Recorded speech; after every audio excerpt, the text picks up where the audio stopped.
ಎಲ್ಲರಿಗೂ ನಮಸ್ಕಾರ. ಸ್ವರ ಸೌರಭ ಯೂಟ್ಯೂಬ್ ಚಾನಲ್ಗೆ ಸ್ವಾಗತ.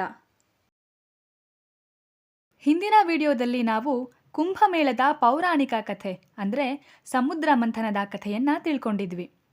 ಇವತ್ತಿನ ವಿಡಿಯೋದಲ್ಲಿ ಕುಂಭಮೇಳದಲ್ಲಿ ಎಷ್ಟು ವಿಧಗಳಿವೆ, ಅವುಗಳನ್ನು ಎಲ್ಲೆಲ್ಲಿ ಯಾವಾಗ ಹೇಗೆ ಆಚರಣೆ ಮಾಡಲಾಗುತ್ತೆ, ಜೊತೆಗೆ ಕುಂಭಮೇಳಗಳ ಆಚರಣೆಗೂ ಖಗೋಳಶಾಸ್ತ್ರಕ್ಕೂ ಇರುವಂತಹ ಸಂಬಂಧ ಏನು, ಹಾಗೆ ಕುಂಭಮೇಳಕ್ಕೆ ಯಾವುದಾದರೂ ಸೈಂಟಿಫಿಕ್ ಅಥವಾ ಹಿಸ್ಟಾರಿಕಲ್ ಎವಿಡೆನ್ಸ್ಗಳು ಇದೆಯಾ ಅನ್ನೋದನ್ನು ತಿಳ್ಕೊಳ್ಳೋಣ. ಭಾರತದ ಅನೇಕ ಭಾಗಗಳಲ್ಲಿ ಒಂದೇ ರೀತಿಯ ತೀರ್ಥಯಾತ್ರೆ ಮತ್ತು ಸ್ನಾನದ ಹಬ್ಬಗಳನ್ನು ಮಾಘಮೇಳ, ಮಕರ ಮೇಳ ಅಂತೆಲ್ಲ ಕರೆಯಲಾಗುತ್ತೆ. ಉದಾಹರಣೆಗೆ ತಮಿಳುನಾಡಿನಲ್ಲಿ ಮಾಘಮೇಳವು ಪ್ರಾಚೀನತೆಯ ಹಬ್ಬವಾಗಿದ್ದು, ಈ ಉತ್ಸವವು ಕುಂಭಕೋಣಂನಲ್ಲಿ ಪ್ರತಿ 12 ವರ್ಷಗಳಿಗೊಮ್ಮೆ ಕಾವೇರಿ ನದಿಯ ಹತ್ತಿರ ನಡೆಯುತ್ತೆ. ಇದು ಲಕ್ಷಾಂತರ ದಕ್ಷಿಣ ಭಾರತೀಯ ಹಿಂದೂಗಳನ್ನು ಆಕರ್ಷಿಸುತ್ತೆ. ಹಾಗಾಗಿ ಇದನ್ನು ತಮಿಳು ಕುಂಭಮೇಳ ಎಂದು ವಿವರಿಸಲಾಗಿದೆ. ಇದೇ ರೀತಿಯ ಆಚರಣೆಗಳು ನಿಮಗೂ ತಿಳಿದಿದ್ದರೆ ಕಮೆಂಟ್ ಬಾಕ್ಸ್ನಲ್ಲಿ ತಿಳಿಸಿ. ಇನ್ನು ಕುಂಭಮೇಳ, ಅರ್ಧ ಕುಂಭಮೇಳ, ಪೂರ್ಣ ಕುಂಭಮೇಳ ಹಾಗೂ ಮಹಾಕುಂಭಮೇಳ ಅಂತ ವಿವಿಧ ಬಗೆಯ ಮೇಳಗಳು ಇವೆ. ಕುಂಭದ ಜ್ಯೋತಿಷ್ಯ ಅಂಶವು ಸಂಚರಿಸುವ ಗ್ರಹಗಳು, ನಕ್ಷತ್ರಗಳು ಮತ್ತು ಅವುಗಳ ನಿರ್ದಿಷ್ಟ ಜೋಡಣೆಗೆ ಸಂಬಂಧಪಟ್ಟಿದೆ. ವೇದಗಳ ಪ್ರಕಾರ ಸೂರ್ಯನನ್ನ ಜೀವ ನೀಡುವವನು, ಚಂದ್ರನನ್ನ ಮನಸ್ಸಿನ ಅಧಿಪತಿ ಹಾಗೂ ಗುರು ಅಥವಾ ಬೃಹಸ್ಪತಿ ಗ್ರಹವನ್ನು ದೇವರ ಗುರು ಎಂದು ಪರಿಗಣಿಸಲಾಗುತ್ತೆ. ಗುರುಗ್ರಹವು ರಾಶಿಚಕ್ರವನ್ನು ಪೂರ್ಣಗೊಳಿಸಲು ಸುಮಾರು 12 ವರ್ಷಗಳನ್ನು ತೆಗೆದುಕೊಳ್ಳುತ್ತೆ. ಆದ್ದರಿಂದಲೇ ಕುಂಭವನ್ನು ಪ್ರತಿ 12 ವರ್ಷಗಳ ನಂತರ ಒಂದೇ ಸ್ಥಳದಲ್ಲಿ ಆಚರಿಸಲಾಗುತ್ತೆ. ಗುರುವು ಕುಂಭರಾಶಿಯಲ್ಲಿ, ಹಾಗೆ ಸೂರ್ಯ ಮತ್ತು ಚಂದ್ರರು ಕ್ರಮವಾಗಿ ಮೇಷ ಮತ್ತು ಧನಸ್ಸು ರಾಶಿಯಲ್ಲಿ ಪ್ರವೇಶಿಸಿದಾಗ ಹರಿದ್ವಾರದಲ್ಲಿ ಕುಂಭಮೇಳವನ್ನು ಆಚರಿಸಲಾಗುತ್ತೆ. ಗುರುವು ವೃಷಭ ರಾಶಿಯಲ್ಲಿ, ಹಾಗೆ ಸೂರ್ಯ ಮತ್ತು ಚಂದ್ರರು ಮಕರ ರಾಶಿಯಲ್ಲಿದ್ದಾಗ ಪ್ರಯಾಗ್ರಾಜ್ನಲ್ಲಿ ಕುಂಭಮೇಳವನ್ನು ನಡೆಸಲಾಗುತ್ತೆ. ಗುರುಗ್ರಹವು ಸಿಂಹ ರಾಶಿಯಲ್ಲಿ, ಹಾಗೆ ಸೂರ್ಯ ಮತ್ತು ಚಂದ್ರರು ಕರ್ಕಾಟಕ ರಾಶಿಯನ್ನು ಪ್ರವೇಶಿಸಿದಾಗ ಕುಂಭವನ್ನು ನಾಸಿಕ್ನ ತ್ರಯಂಬಕೇಶ್ವರದಲ್ಲಿ ನಡೆಸಲಾಗುತ್ತೆ. ಗುರುವು ಸಿಂಹ ರಾಶಿಯಲ್ಲಿ, ಹಾಗೆ ಸೂರ್ಯ ಮತ್ತು ಚಂದ್ರರು ಮೇಷದಲ್ಲಿದ್ದಾಗ ಕುಂಭವು ಉಜ್ಜಯಿನಿಯಲ್ಲಿ ನಡೆಯುತ್ತೆ. ನಾಸಿಕ್, ತ್ರಯಂಬಕೇಶ್ವರ ಹಾಗೂ ಉಜ್ಜಯಿನಿಯಲ್ಲಿ ಕುಂಭಮೇಳಗಳು ನಡೆಯುವಾಗ ಗುರುವು ಸಿಂಹ ರಾಶಿಯಲ್ಲಿರೋದ್ರಿಂದ ಇದನ್ನು ಸಿಂಹಸ್ಥ ಕುಂಭಮೇಳ ಎಂದು ಕೂಡ ಕರೆಯಲಾಗುತ್ತೆ. ಇದರ ಪ್ರಕಾರವೇ ಎಲ್ಲ ಕುಂಭಮೇಳಗಳು ಆಚರಣೆಯಾಗ್ತಾ ಬಂದಿರೋದು. 2019ರ ಅರ್ಧ ಕುಂಭಮೇಳ ಪ್ರಯಾಗ್ರಾಜ್ನಲ್ಲಿ, ಹಾಗೆ 2021ರ ಕುಂಭಮೇಳವನ್ನು ಹರಿದ್ವಾರ್ನಲ್ಲಿ ಆಚರಣೆ ಮಾಡಲಾಗಿತ್ತು. ಈಗ 2025ರ ಮಹಾಕುಂಭಮೇಳವು ಪ್ರಯಾಗ್ರಾಜ್ನಲ್ಲಿ ನಡೀತಾ ಇದೆ. ನಂತರ 2027ರಲ್ಲಿ ಬರುವಂತಹ ಅರ್ಧ ಕುಂಭಮೇಳವನ್ನು ಹರಿದ್ವಾರದಲ್ಲಿ, ಹಾಗೆ ಅದೇ 2027ರಲ್ಲೇ ಬರುವಂತಹ ಕುಂಭಮೇಳವನ್ನು ನಾಸಿಕ್ನಲ್ಲಿ ಆಚರಣೆ ಮಾಡಲಾಗುತ್ತೆ. ಸಾಂಪ್ರದಾಯಿಕವಾಗಿ 4 ಪ್ರಮುಖ ಯಾತ್ರಾ ಸ್ಥಳಗಳಲ್ಲಿ ನಡೆಯುವಂತಹ ನದಿ ತೀರದ ಜಾತ್ರೆಗಳನ್ನು ಕುಂಭಮೇಳಗಳೆಂದು ಕರೆಯಲಾಗಿದೆ.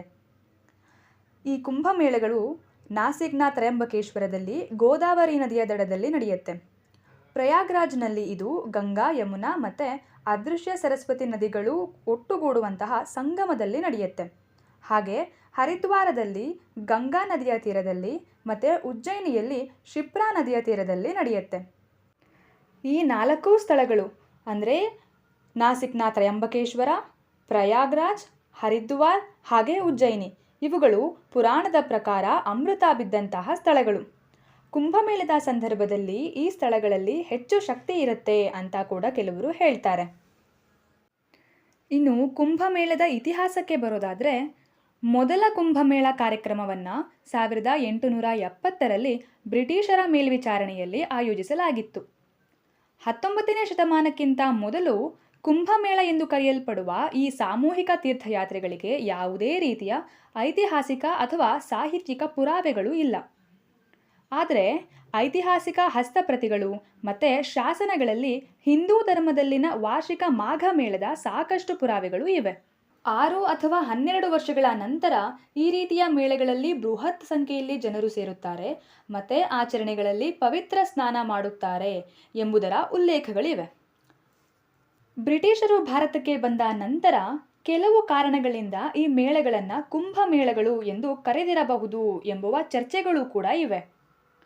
ಕೆಲವು ಡಾಕ್ಯುಮೆಂಟ್ಗಳ ಪ್ರಕಾರ ಈ ಹಬ್ಬವು ವಿಶ್ವದ ಅತಿದೊಡ್ಡ ಶಾಂತಿಯುತ ಕೂಟಗಳಲ್ಲಿ ಒಂದಾಗಿದೆ ಮತ್ತು ಇದನ್ನು ವಿಶ್ವದ ಧಾರ್ಮಿಕ ಯಾತ್ರಾರ್ಥಿಗಳ ಅತಿ ದೊಡ್ಡ ಸಭೆ ಎಂದು ಕೂಡ ಪರಿಗಣಿಸಲಾಗಿದೆ.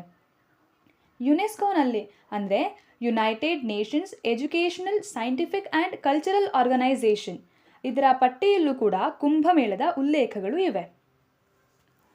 ಕುಂಭಮೇಳಗಳಲ್ಲಿ ಪ್ರಮುಖ ಆಕರ್ಷಣೆ ಅಂದರೆ ಅಲ್ಲಿಗೆ ಬರುವಂತಹ ಸಂತರು ಮತ್ತು ನಾಗಾಸಾಧುಗಳು.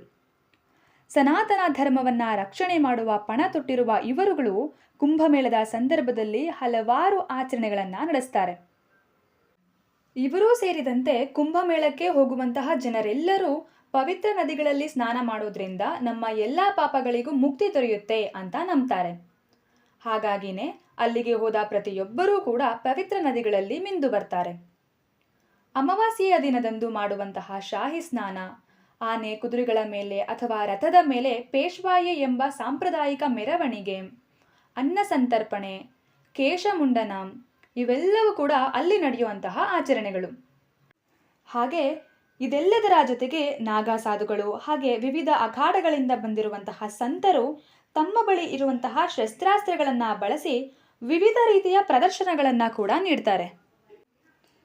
ಒಟ್ಟಾರೆ ಕುಂಭಮೇಳವು ಖಗೋಳಶಾಸ್ತ್ರ, ಜ್ಯೋತಿಷ್ಯ, ಆಧ್ಯಾತ್ಮಿಕತೆ, ಧಾರ್ಮಿಕ ಸಂಪ್ರದಾಯಗಳು ಹಾಗೂ ಸಾಮಾಜಿಕ ಸಾಂಸ್ಕೃತಿಕ ಪದ್ಧತಿಗಳು ಮತ್ತು ಆಚರಣೆಗಳ ವಿಜ್ಞಾನವನ್ನೇ ಒಳಗೊಂಡಿದೆ. ಸನಾತನ ಧರ್ಮದ ನಾಶವಾಗುತ್ತೆ ಅಂತ ಹೇಳೋರಿಗೆ ನಮ್ಮ ಸನಾತನ ಧರ್ಮದ ನಾಶ ಯಾರಿಂದಲೂ ಯಾವುದರಿಂದಲೂ ಸಾಧ್ಯವಿಲ್ಲ ಅಂತ ಈ ಕುಂಭಮೇಳಗಳು ಕೂಗಿ ಹೇಳುವಂತಿದೆ. ಇದಿಷ್ಟೂ ಕೂಡ ಕುಂಭಮೇಳಕ್ಕಿರುವಂತಹ ಖಗೋಳಶಾಸ್ತ್ರ ಹಾಗೂ ಐತಿಹಾಸಿಕ ಹಿನ್ನೆಲೆ. ಕುಂಭಮೇಳದ ಪೌರಾಣಿಕ ಕಥೆ ಅಂದರೆ ಸಮುದ್ರ ಮಂಥನದ ಕಥೆಯನ್ನು ಕೂಡ ತಿಳ್ಕೋಬೇಕು ಅಂದರೆ ತಪ್ಪದೇ ಇದರ ಹಿಂದಿನ ವಿಡಿಯೋವನ್ನು ವೀಕ್ಷಿಸಿ. ಈ ಎರಡೂ ವಿಡಿಯೋಗಳಲ್ಲಿ ಕುಂಭಮೇಳದ ಬಗ್ಗೆ ನಾನು ತಿಳ್ಕೊಂಡು ನಿಮಗೂ ಕೂಡ ತಿಳಿಸಿದ್ದೇನೆ. ಇವತ್ತಿನ ವಿಡಿಯೋ ಇಷ್ಟವಾಗಿದ್ದರೆ ಲೈಕ್ ಮಾಡಿ, ಹಾಗೆ ನಿಮ್ಮ ಅನಿಸಿಕೆ ಅಭಿಪ್ರಾಯಗಳನ್ನು ಕಮೆಂಟ್ ಬಾಕ್ಸ್ನಲ್ಲಿ ತಪ್ಪದೇ ತಿಳಿಸಿ. 2025ರ ಮಹಾಕುಂಭಮೇಳದ ಈ ಸಂದರ್ಭದಲ್ಲಿ ಸೋಷಿಯಲ್ ಮೀಡಿಯಾದಲ್ಲಿ ಬರೀ ಫೇಕ್ ಸನ್ಯಾಸಿಗಳು, IIT ಬಾಬಾಗಳು, ಮೊನಾಲಿಸಾ ಅಂತೆಲ್ಲ ಕೆಲವು ಅರ್ಥವಿಲ್ಲದ ಸುದ್ದಿಗಳು ಓಡಾಡ್ತಿರೋವಾಗ ನಾವು ಕುಂಭಮೇಳದ ಅಸಲಿ ಕಥೆಯನ್ನು ತಿಳ್ಕೊಂಡ್ವಿ. ಇದೇ ರೀತಿ ನಿಮ್ಮ ಸ್ನೇಹಿತರಿಗೂ ಕೂಡ ಕುಂಭಮೇಳದ ವಿಚಾರಗಳನ್ನು ತಿಳಿಸೋದಕ್ಕಾಗಿ ಈ ವಿಡಿಯೋ ಮತ್ತು ಇದರ ಹಿಂದಿನ ವಿಡಿಯೋವನ್ನು ಕೂಡ ಶೇರ್ ಮಾಡಿ.